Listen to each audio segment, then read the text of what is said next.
Hello, everyone. Thank you for joining us today for our virtual information session. My name is Patrick Donahue, and I am the Assistant Director of Master's Admission and Recruitment at the Boston University Graduate School of Arts and Sciences. Just a few quick notes before we roll into the presentation. I ask that you submit all of your questions through the chat function. There'll be periods throughout the presentation where I'll address your questions, and then some time at the end for any overall questions about Boston University or our programs. I also want to note that the presentation today is geared for our master's programs. We do offer a number of PhD programs as well, so if you're interested in pursuing some of those programs, feel free to reach out to me after the presentation and I can connect you with our PhD staff. So just to talk a little bit about who we are as a school, Boston University is a large research institution within the city itself. We have around 16,000 undergraduates and 14,000 graduate students, so we're a fairly large institution, and we're pretty even in terms of the undergrad and grad amounts. We are located close to the heart of Boston, which is a really bustling academic city. It's home to close to 50 different universities and colleges of varying sizes. So we're in a very close proximity to a number of different college students and it's a very academic environment. In terms of the sort of feel of the university, we have all of the resources that a large institution would have. So students are able to tap into those larger resources, whether that be in the research area or teaching resources or career development resources, as well as our strong alumni base, which we'll talk about in just a little bit. But we also have sort of the close-knit feel of a smaller institution. And what I mean by that is that Boston University is broken up into different schools and colleges. So we are part of the Arts and Sciences, which is a location within the city, within the university. And then within there, we are the Graduate School of Arts and Sciences. And then even within the Graduate School of Arts and Sciences itself, there are a number of different academic departments where those programs are located. So even though students are part of the larger university and can tap into those resources and are themselves a Boston University student, their day-to-day feel might feel like a student who is in our biology program working with biology students in the department.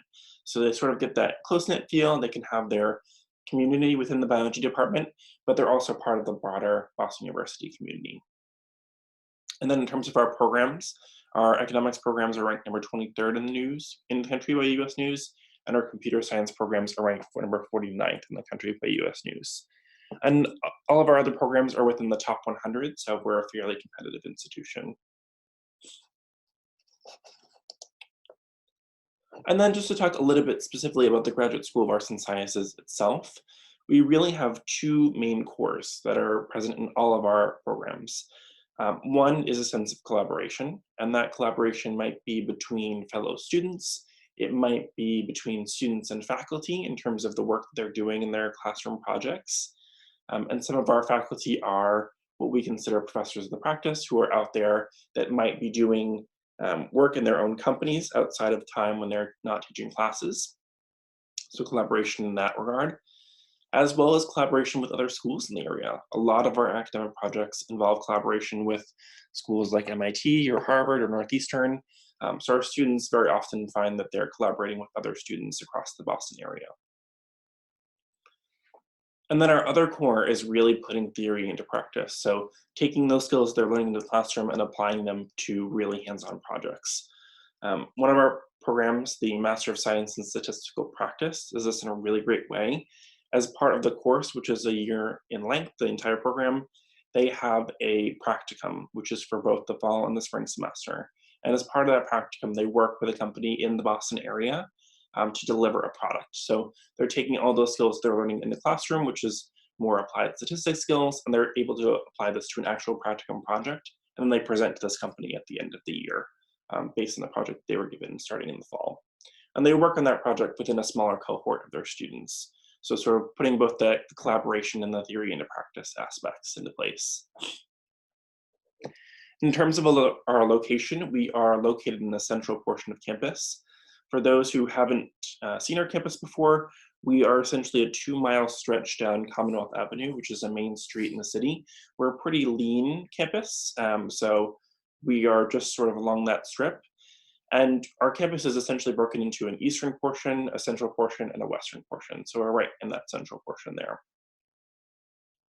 And then in terms of the various degrees that we offer both master's and PhD degrees in the computational sciences, which includes programs like computer science and mathematics, social sciences, which includes programs like sociology and psychology, natural sciences, which includes programs like biology and chemistry, and then humanities, which includes programs like English and classical studies. So we really have a wide variety of different programs that our students can tap into. And there's a lot of flexibility too with our students in terms of being able to take courses in different areas.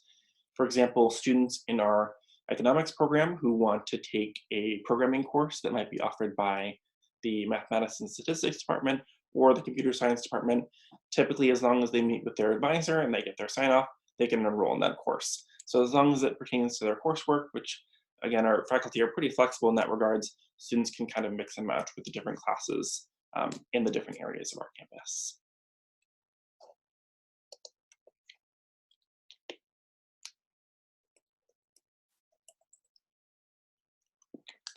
And then just a couple numbers of interest. We were named one of the most innovative national universities in US News World Report for both 2018 and 2019. And only 36 schools were selected for that specific category.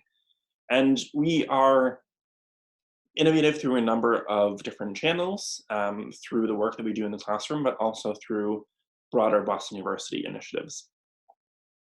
One of the most recent initiatives was for what we call the Build Lab, which is a center on campus for students to go and propose an idea for a product or a company, and then they can work with professionals in that office to carry that product or company from start to finish. So to work out a plan in terms of if they want to market that product, what their audience looks like, how they would go about creating it, what sort of resources they would need to tap into. So they can utilize that service whenever they want to, and it doesn't have to be directly tied to their major. Even staff members, such as myself, could use that service to help further our sort of entrepreneurial ideals. Then, as I was mentioning, we have a really vast alumni network. We consider them as career connections. So we mentioned close to 360,000, although that number will be increasing as of this past year. Different alumni that students can tap into. And we are a very global institution. So students are not just limited to here in the US, but they can tap into alumni across the globe. And our staff members are really well tapped into those alumni networks. So they have them come onto campus for different events. Sometimes they'll have students match up with them beforehand so that they can sort of develop more of a mentorship relationship. So they're really good about connecting students depending on what path they're looking for after they're graduating. And then this past fall, we had more than 4,500 applications for about 350 spots. So our programs are very competitive, and with this year, we're definitely seeing that number of applications increase. So we're seeing that competitiveness go up with each passing year. And just to talk about some of our alumni, the student on the right is Shane Hennessy, who graduated in 2017 from the Master of Arts in Remote Sensing and Geospatial Sciences program. Shane now works at Biogen, which is a company just outside of the Boston area, as a GIS analyst. And a lot of the skills that he learned through the program are very applicable in his new role. And the role that faculty played was really helpful in getting that job at Biogen. The student in the middle is Yifan Zhu, who graduated in 2017 from the Master of Arts in Economic Policy program. Yifan Zhu was our first Lingxi Scholar, which is a full tuition scholarship awarded for students within the computational sciences who might also be international. And Yifan Zhu, upon graduation, went to work at a company called Huawei Technologies over in China, and she worked as a technology consultant. And the student on the left is Nico Skabowski, who graduated in 2010 from the Master of Arts in Economics program. And Nico has worked for a number of different companies. He started a number of his own companies as well. His current role is at a company called Redox, which offers digital marketing solutions for healthcare companies. And that's a company that he co-started with one of his fellow classmates and friends. So these three alumni have really been able to pursue their career paths based on the skills that they learned in their courses, as well as the alumni sources that they've been able to tap into while they were students here. We're going to transition into life at Boston University and covering more about campus life, housing, and student groups. But I just want to pause briefly to see if you have any questions thus far.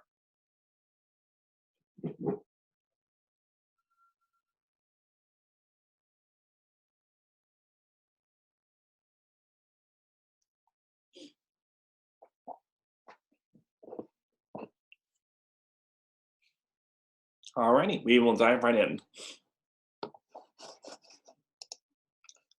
So in terms of campus life, as I was mentioning earlier, our main academic building where a lot of the classrooms are is located within the central portion of our campus. We're very close to our student union, which has a food court area as well as some study spaces. The Fitness and Recreation Center is over on the western portion of our campus. So they are, that's a space where students can go, and if they're enrolled full-time, they can go automatically as part of their tuition and fees. They would swipe in with their student ID, and then they gain full access to the building, which has 4 floors in total. There is a rock wall, which is 2 floors high in there.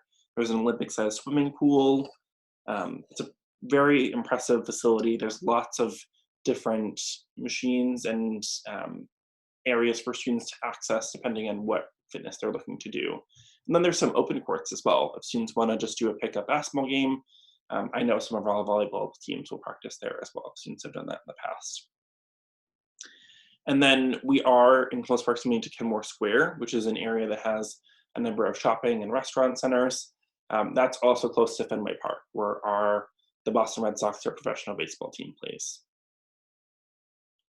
We host a number of on-campus events as well, such as improv shows. Hockey games are really popular among students. That's probably the biggest sport that we have on campus, and that's over in our Ganis Arena, which is right next to the Fitness and Recreation Center. And then we also have a number of intramural sports teams, which are open to both undergraduate and graduate students. So they're very welcome to participate if that's something they've done in the past and have interest in continuing as students. And then this photo here, I just want to talk about. This is the BU Beach, which is one of our green spaces on campus. It's actually located right behind our building. And on the other side is the Charles River, which is a large river that runs along essentially Boston itself. It's a really nice view, and it's well connected over to the Esplanade, which is an area, a large grassy portion that runs entirely along the Esplanade. It's about 20 miles in length in total. So it's really nice, especially on a nice day as seen in this photo, where students can go outside and sort of read a book, maybe do some homework while chilling out on the beach, or they go with a friend and walk along the Esplanade, which I've done from time to time as well.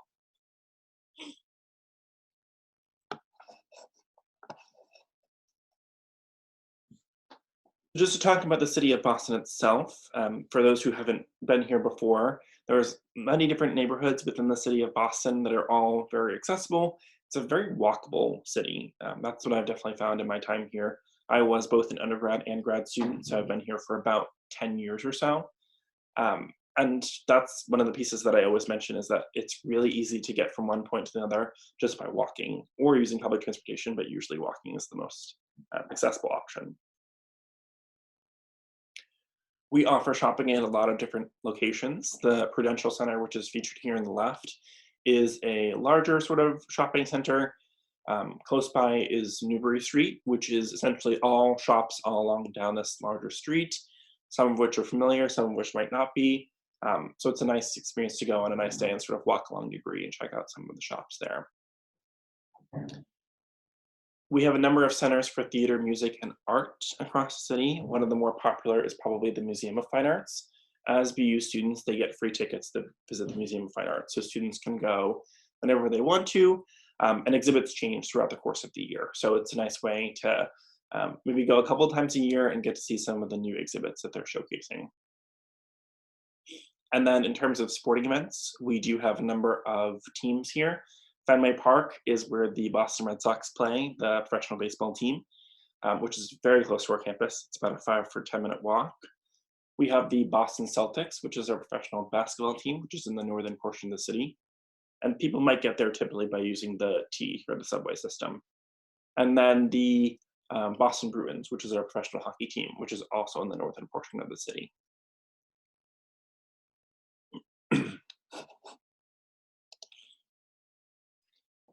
In terms of housing, we offer a number of different options. We have 2 graduate student housing units, which are just for our graduate students, one of which is called Peabody Hall, which is featured in the photos here on the left. They're all fully furnished apartment style, and they vary in terms of how many students to a room. So depending on how much students are looking to pay in terms of monthly rent, it sort of varies on the cost. In terms of my experience living off campus, after graduating, I would say that their prices are pretty comparable to normal prices for students, even sometimes a little bit cheaper than some of what students might see outside of BU's campus. So that's pretty close. That's about a 10 to 15-minute walk to campus. The other graduate housing unit is 580 Commonwealth Avenue, which is the exact same setup, fully furnished apartment style, and that's a 5 to 10-minute walk. It's really close to our campus. So both are options for our students. In addition, a number of students tend to live off campus in one of the nearby neighborhoods, so Alston, Brighton, Brookline, or right across the river in Cambridge or Somerville. So the sort of spirit and sense, I guess, of the neighborhoods really varies. I used to live in Brighton, which is a little bit further away. It's more sort of young families, people who have just graduated. It was very nice and quiet, which I appreciated. And it was about a 30 to 45-minute ride on a bus in the morning to get to work, so very easy to get to. Alston is the closest to our campus. It's where a number of our students go, both undergrads and grads, and that's pretty walkable to our campus. And I now currently live in Brookline, an area called Coolidge Corner, and I walk to work every day. That's about a 20-minute walk to work. So that's also very close, but has its own sort of personality from the other two. And students can find roommates if they're looking off campus through a number of different resources. They might connect with their individual academic departments. They might look through the BU off-campus housing site, which is a resource not just for BU students, but for students across the Boston area. So it's helpful if you are interested in living with graduate students, but you want to sort of mix it up and don't want it to be specifically BU students. You could live with the Northeastern students, Harvard students, MIT students. All of them have access to that off-campus housing site, or through connections that students might make through their student groups, which I'll mention in the next slide.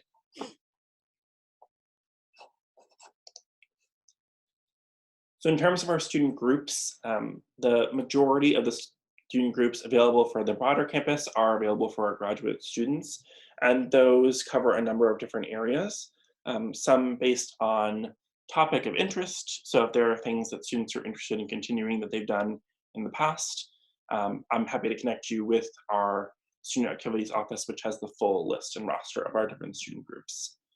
We do have some specific for our master's students. So there's the Graduate Student Organization, or GSO, and the Graduate Women in Science and Engineering, or GWISE. And those two groups are a little bit similar.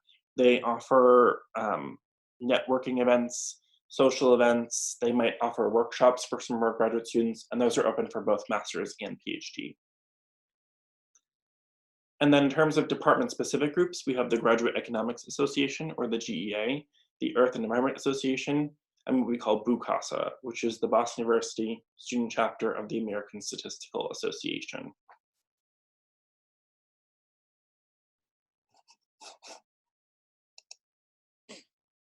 So I know I talked a lot about campus life there, and probably a little bit more information, but if you have any questions about campus life, feel free to ask now before we dive into the application process.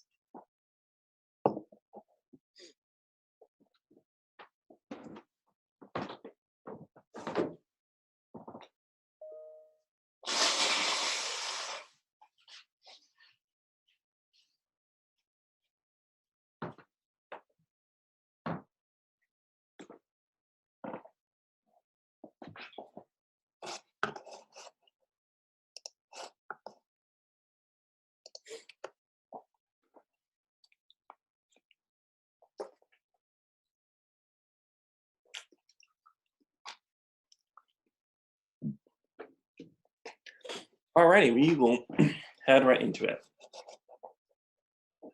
In terms of required components, and these are pretty similar across the board for most of our programs, we require an unofficial transcript of completed coursework.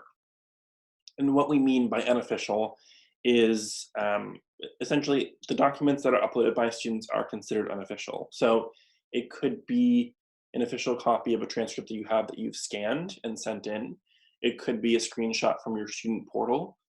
Essentially what we're looking for, the document has to have your name. It has to list the courses that you've completed and the grades that you've earned in those courses.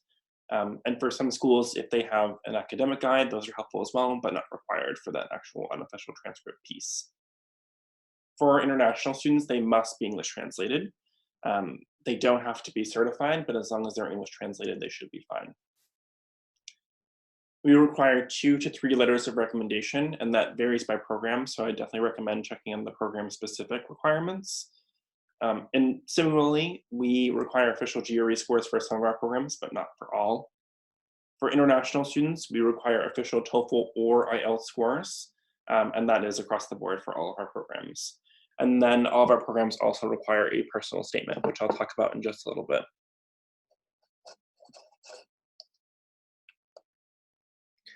In terms of the recommended timeline, we typically recommend starting the process 2 months before the deadline.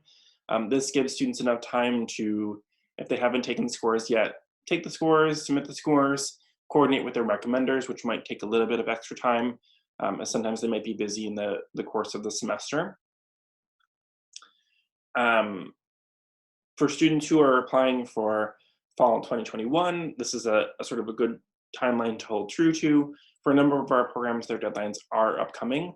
Many students will be submitting their applications around that time, so you don't have to have 2 months to complete it. That's usually just when we recommend, just to space it out, to make sure that all the requirements are in place. And just as a quick note, many of our programs are still open for fall 2020. I know our computer science program is open until May 1st.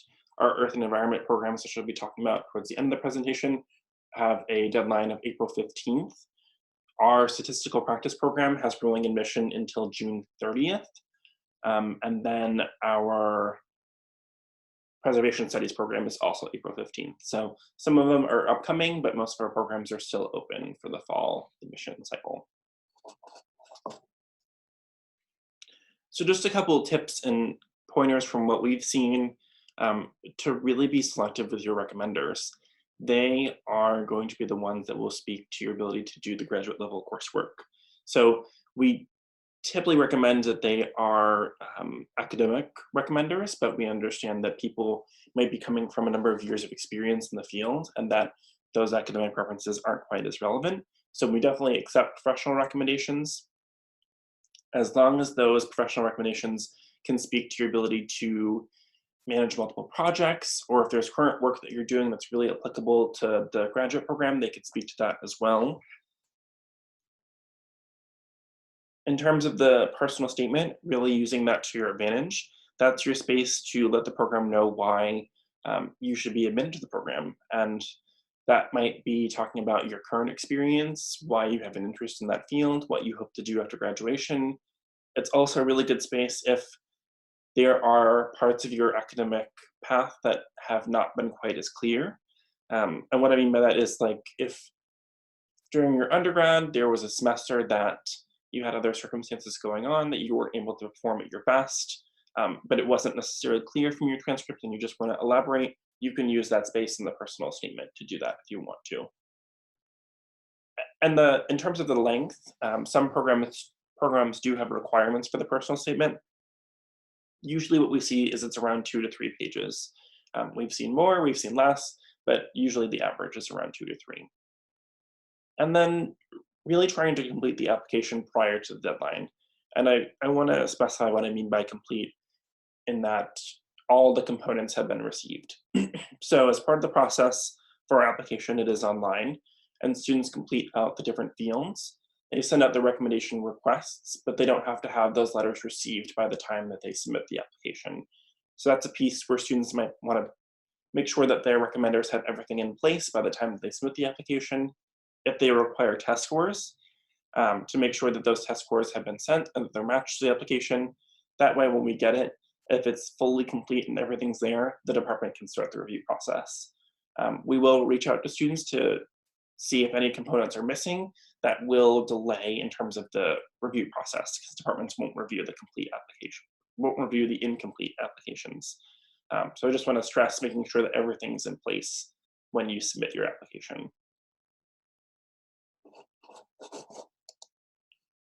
And then just to talk a little bit about financial aid, we do offer merit-based scholarships in many of our departments. They can vary in terms of which amounts they cover. Usually what we find is it's around 1 to 2 courses that it might cover per semester for the length of the program. But again, that varies depending on the program. Some offer opportunities to be teaching or research assistants. That's not something that would typically be within the initial letter of admission. Those are things that students might find when they're on campus after they've made connections with faculty and current students, that they might find those arise. And those would be paid opportunities for students to be able to receive either a weekly or a monthly stipend, which might help with some of the living costs. For our domestic students, typically they apply for loans to cover the cost, which might be purely federal, it might be a combination of federal and private. It really varies per student. But the process itself does really differ from what students have experienced in undergraduate, where they might have received a fixed package. It's a little bit more flexible in terms of covering what students need. And we do work with all of our admitted students to make sure that they have everything in place to get started with the fall semester. So we reach out periodically, and we have a few webinars for our admitted students to cover more of those topics. And then for international students, we have a number of specialized loans that they can apply for as well, which we have listed on our website. So if you are international students and you have questions about that, feel free to reach out to me after the presentation.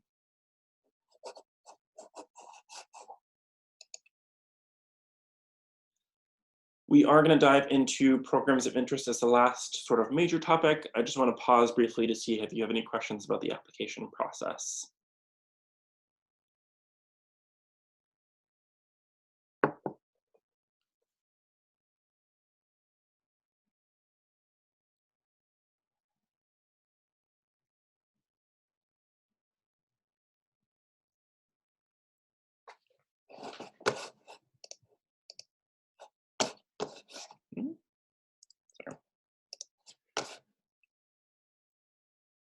So, good question. How does I'm guessing you're referring to the application process itself. How does it differ if you're an alumni? It's not tremendously different for alumni. They would essentially submit many of the same components. They would still require the letters of recommendation, the test scores. Their transcript would be from Boston University. So essentially it doesn't really differ in terms of the process for alumni.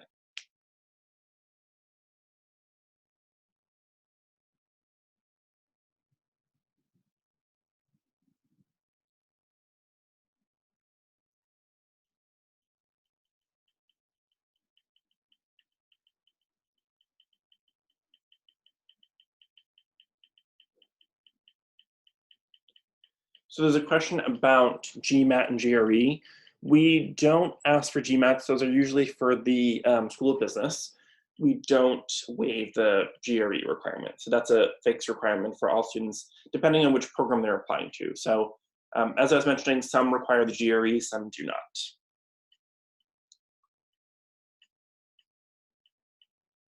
So it would still be required, so that doesn't mean anything in terms of scholarship. Each student is reviewed in terms of their own application component, so that shouldn't impact any sort of review of scholarship.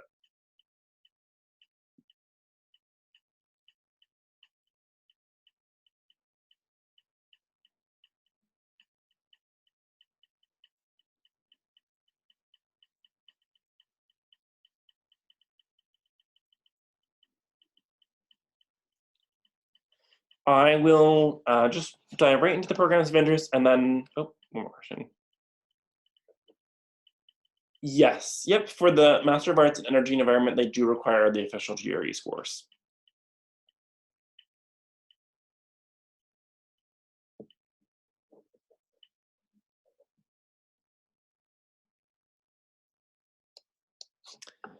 I will dive right into programs of interest, and then we'll leave the larger bulk of the time for any overarching questions. Also, just as a quick note, if you hear some clicking noises, my heater is starting up in the background, so apologies for that. Within the Department of Economics, we have three main programs. There's the Master of Arts in Economics, which is a one-year program. So students can complete fall or spring or fall. They offer both semester admission. They have the Master of Arts in Economic Policy, which is a 1.5-year or 3-semester program, which might be fall, spring, fall, or fall, spring, and a couple courses in the summer, although that's a little less common. Typically, it's the fall, spring, fall students. And then the Master of Arts in Global Development Economics, which is also a 1.5-year program similar to the 3-semester economic policy. And in terms of the areas they cover, the Master of Arts, students typically go on to careers in the consulting field. They might work for financial institutions such as World Bank or Goldman Sachs, which some of our alumni have done. For economic policy, it really prepares students for careers as policy analysts and decision makers in government and nonprofit organizations. And then for the Global Development Economic Program, Global Development Economics Program, sort of similar to economic policy in terms of where students pursue career paths. Usually it's as analysts or consultants within those nonprofit or government organizations, but really more focused on a global development perspective. I do want to add that there are devoted faculty for our master's students. So for some of our departments, it's shared between PhDs and masters. For economics, it is solely just the master's faculty. And so they're really devoted and committed to helping these students in terms of gaining the skills they need to go onto the field and pursuing their career path. And our programs have been around for a very long time, so there's a really strong alumni base within the Department of Economics. And a lot of students tap into that during their time here as in their graduate program.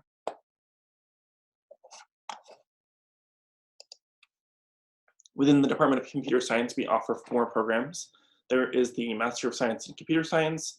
We offer 2 specializations in that with cybersecurity and data center computing. And then our new program is the Master of Science in Artificial Intelligence. All of these programs are typically completed in 3 semesters, which would follow the fall, spring, fall track of when they complete the program, and they only offer fall admission.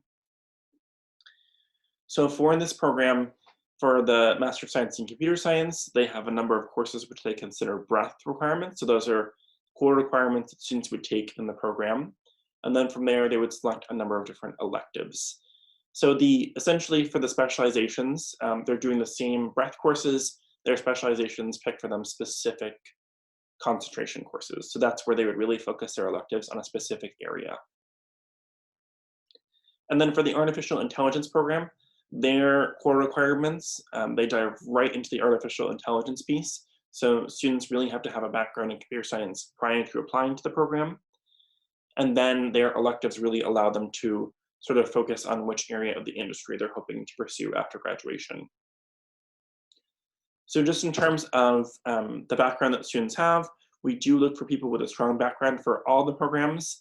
For people who have a quantitative background and maybe a little bit of exposure to computer science, we have seen students attend in the past and be successful. So what I mean by that is maybe students who are coming from an engineering or mathematics or statistics background and have prior experience with computing languages. And in some of those cases, they might take some co-requisite courses when they're here on campus, just to help bolster those skills, but it is possible for students to be admitted into those programs. And for computer science, they offer a number of different career resources for campus. Their largest event is what's called CS Day, which is where employers and alumni will come onto campus just for computer science students. That's a really great way for them to do networking with their alumni and then talk with prospective employers before they're ready to graduate.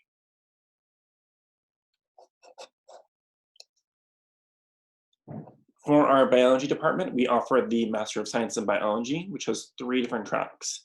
There is a coursework track, which is 1 year in length, and that is mostly just coursework based, although some of the coursework might have research components. There is the scholarly paper track, which is 1.5 years in length, and that involves the coursework components plus an additional coordinated thesis with a staff member, a faculty member. And then for the research track, that is a 2-year integrated research project with one of our faculty members while also completing additional coursework. And they offer these tracks across 4 different areas. So we have cell and molecular biology, neurobiology, marine science, and ecology.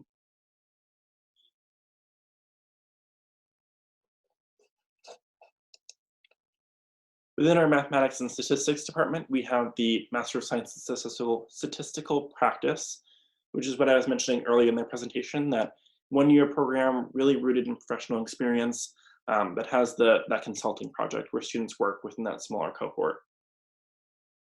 And then they also have the Master of Arts in Statistics, which prepares students to pursue PhD coursework, although the fundamental concepts that they learn there can help students to pursue careers in other paths as well that don't have to necessarily be PhDs.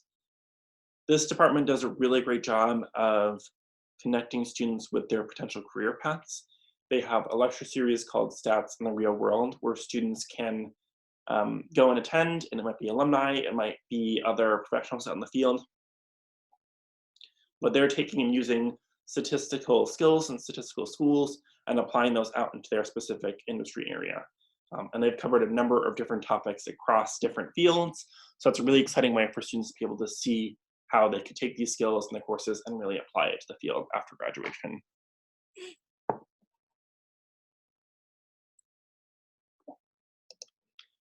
Within the Department of Earth and Environment, there is the Master of Arts in Energy and Environment, which is a 1-year program. So fall and spring, they don't offer spring admission. That really prepares students to pursue careers in energy consulting, typically within sort of smaller firms. And we have a really large number of connections, both with Boston firms as well as firms in the DC area.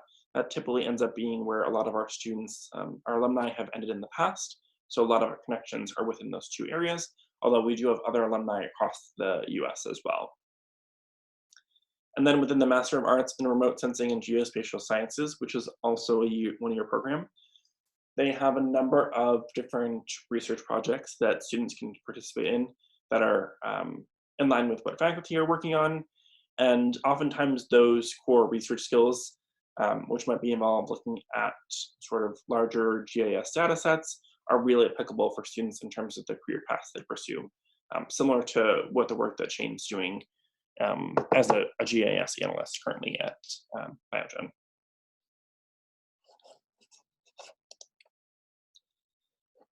Within the American and New England Studies Department, we have the Preservation Studies program, which is a 3-semester program.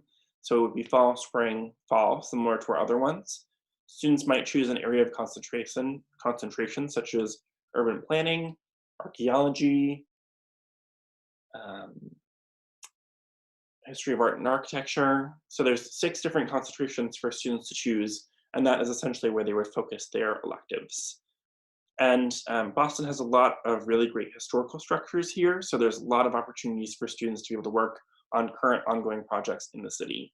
And our faculty are really connected into those current projects as well as professional organizations.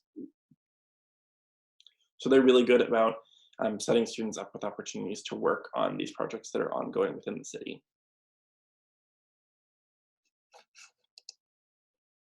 So just to kind of encapsulate everything that we've talked about since the presentation started, and why to sort of choose Boston University, we really offer a number of professional master's programs that provide students with all the skills they need to pursue their careers in their chosen fields. We offer connections with our alumni that are really key for our students in terms of what we found in the past few years. And the skills they're learning are really applicable into their chosen field. So all of those connections that they're forming with their faculty and the skills that they're learning are really applicable for their programs. And for students who complete their master's program and decide, I want to pursue a PhD, we also are able to assist them with that process.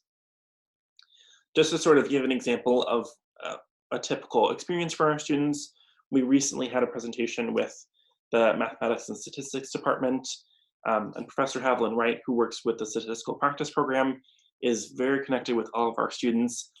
He was telling us a story about one of their students who had graduated from Berkeley, who was coming from a music background and wanted to gain some of those statistical skills. She now works for the music division of Netflix, choosing which which music matches with different shows and movies, which is a really interesting way to sort of utilize her skills. But Outland was really tied into her career path and her past background and her interest in music. And that's pretty common, I would say, for our students to find that faculty are really interested in their passions and their interests and really helping them to pursue their goals. Even if it seems like it's a path that isn't initially what they think of in terms of what they want to pursue after graduating. And then just in terms of the city of Boston itself, definitely from my experience, it's very vibrant, energetic, and full of a lot of rich history. And each neighborhood has their own little smaller patches of history that have been preserved there. So it's a really great experience to go out. And even though I've been here for 10 years, I still find like I find new portions of the city that I haven't yet discovered. So it's nice little surprises that I find from time to time. So that concludes the presentation. I want to open it up now to any questions about anything that you have about the Boston University or anything that we've covered here.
I also want to add as well, sorry, looks like I missed a few questions.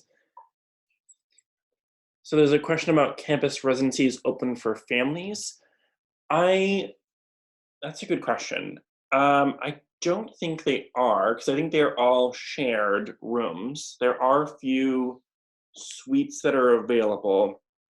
I think for people who might be coming, and we do have this from time to time, students who are coming with families, they might live off campus in one of the apartments there. And there are a couple areas that I think would be accessible and probably more open for that. I know that one of our current staff members who works within the master's area, she lives over in Somerville, which is pretty close to our campus. And that's sort of a small family, young professional area, which might be good, or Brighton, as I was mentioning earlier. There's a question about the Master of Science in Artificial Intelligence program. That just started this past year, so we enrolled our first class as of this past fall. So we are sort of following their path currently. They haven't yet graduated. So once they've graduated, we'll start collecting alumni data for them. We are definitely really excited to see the path that they pursue.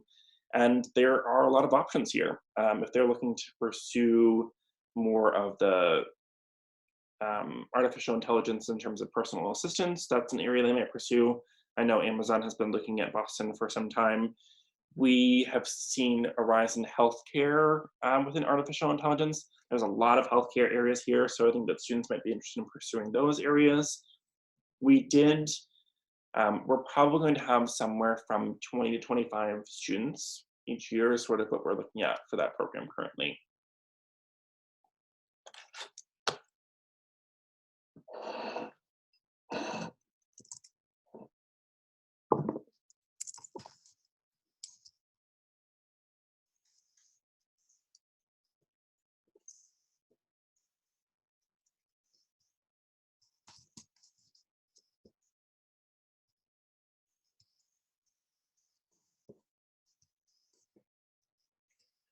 So there was a person within the session that asked about the current our application deadlines within the um, respect to the current development regarding the coronavirus.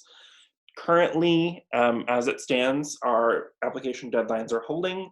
Boston University itself has gone remote for our students, so we will be completing our classes remotely to the end of this semester. We are still fully planning to have students attend for the fall. That may change depending on the development of the summer, but as it currently stands, we are expecting students to attend for the fall. So all of those fall deadlines are still currently holding.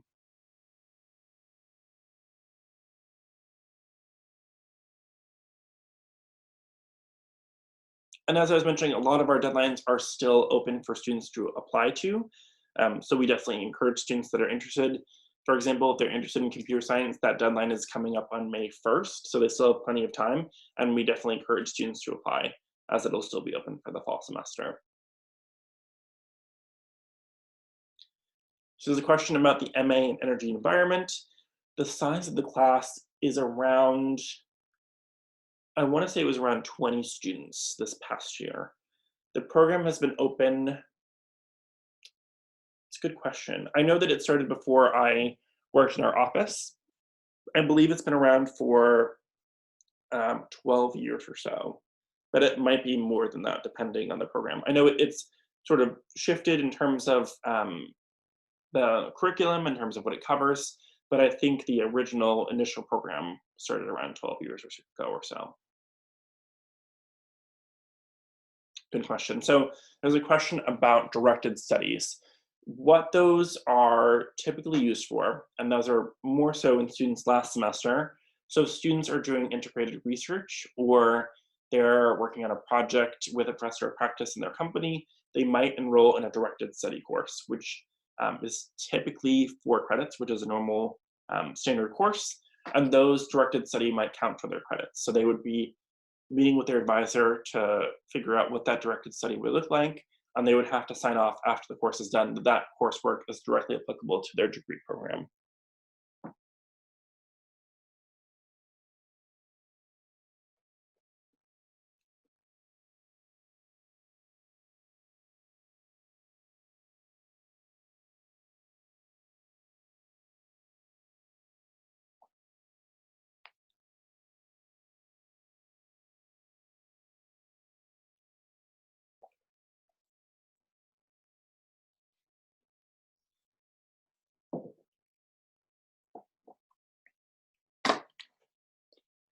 I do want to note as well that my contact info is up here in the slides.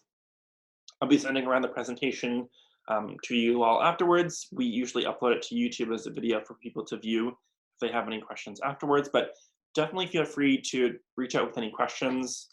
If you want to schedule a time to chat a little bit more about your specific program of interest, I'm happy to do that as well. To hop on a phone call or a Zoom call or a Skype call or whichever works best for you.